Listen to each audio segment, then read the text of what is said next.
What's up guys, Nisha2 here, back with another video.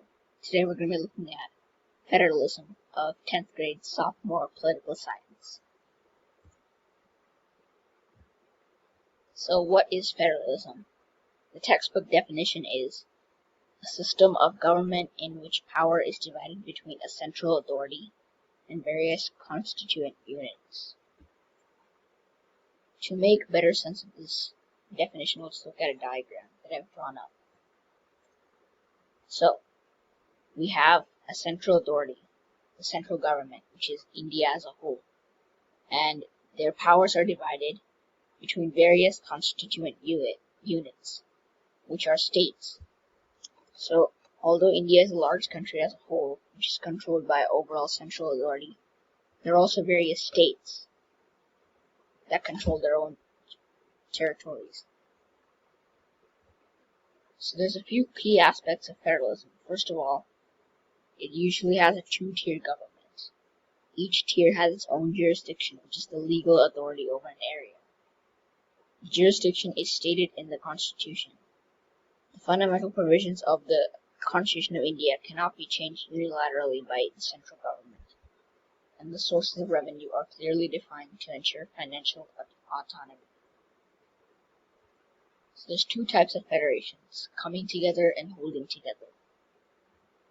Coming together federations are based on the historical context in which smaller nations come together to form one large nation, and they pool sovereignty and create their own identity with high security. Usually the states and the union or the central government have equal powers in this type of federation. The other type of federation is a holding together federation, in which larger nations divide power between smaller units. Examples include India and Belgium. India was a union of states, meaning that together it's one country, but it's divided the power between smaller units, which are states and local bodies. Courts play an important role in a federation. They usually act as an umpire if there's any conflict between center and states, and ensure that power is being exercised according to the Constitution. The courts are the mediators if there's any conflict, and also they check and balance the powers between the states and the center. There's two types of courts. We have a Supreme Court, which is the apex court of the nation, and the High Court, which is the apex court of the state. Each court has jurisdiction over the Supreme Court has jurisdiction over the entire nation. The High Court only has jurisdiction over the state. There's also district courts, which control smaller areas. So now let's verify if India is practicing federalism. So does India have a two-tier government? Yes, in fact India actually has a three-tier government. We have the central government, which controls the entire nation. We have the state government, which controls the states. And we also have local bodies, which take care of administration of local districts and villages. Does each tier have its own jurisdiction? Yes. In Schedule 7 of the Constitution, each tier's jurisdiction in matters of legislation, taxation, and administration are mentioned. The powers are in the Union List, State List, and Concurrent List. The Union List controls defense, communication, banking, whereas the State List controls law and order, agriculture, irrigation, and while the Concurrent List controls other matters such as education, forests, etc. Is the jurisdiction stated in the Constitution? Yes.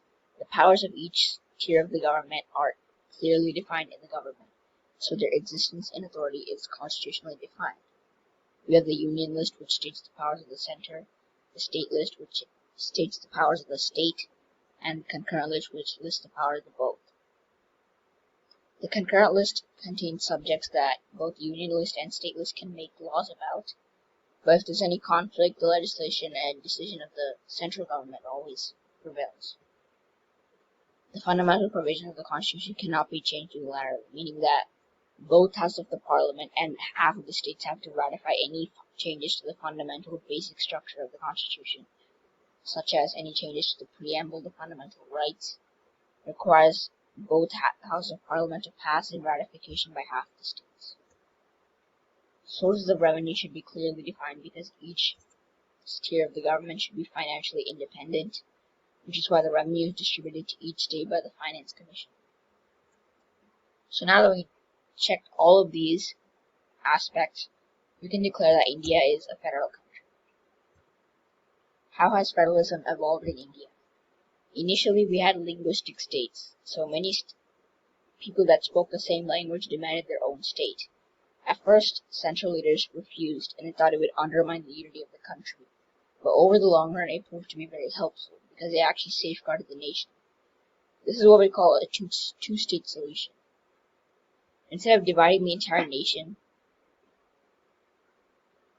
we should just instead create different states that have regional autonomy, prevent any further conflict.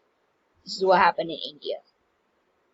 Telugu speaking, Tamil speaking, and Hindi speaking, everyone had their own state, so it ensured social unity.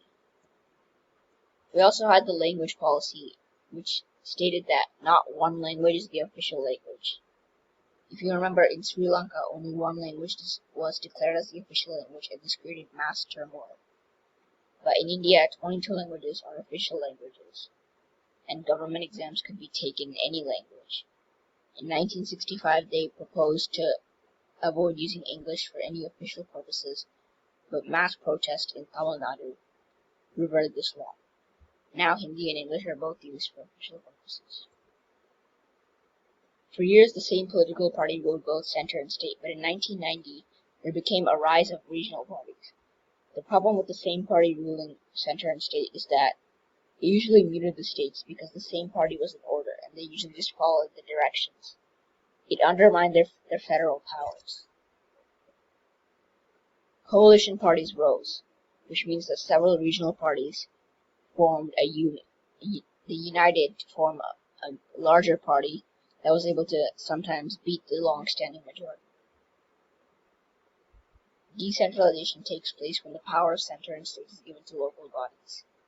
So beyond the center and state, there's a third-tier government, which is primarily practiced in India, called local bodies, or Panchayat Raj institutions. This is when power is given from states to villages and districts as well. There's several benefits. First of all, local issues have local solutions. Usually locals have a better idea of how to efficiently use resources to meet their needs and solve their problems. They know where to expend and where to save. Also, it increases political participation, which is a major issue in India. Citizens of the rural areas don't usually participate in elections, but since the elections are being directly brought to them through these local bodies, they're getting more interested and they're having a more active stake in the government. However, there were a few pitfalls in the beginning. Elections were not held regularly, financial resources were not provided, the state primarily controlled the bodies, and they overall couldn't achieve much. A new election commission was formed to conduct elections. State governments required to share resources, and their existence was defined in the Constitution. So these are some of the solutions that came in 1991 to improve and better the state of the decentralization in India. So there's several types of local bodies in rural areas. We have level 1, which is a Gram Panchayat. Level 2, a group of panchayats form a mandal. Level 3, all the mandals form a district. And in level 1, it's directly elected by the people that live in the village. In level 2, all the panchayat members of the village elect the members of the mandal. And in level 3, we also have some local MPs and MLAs that participate as well.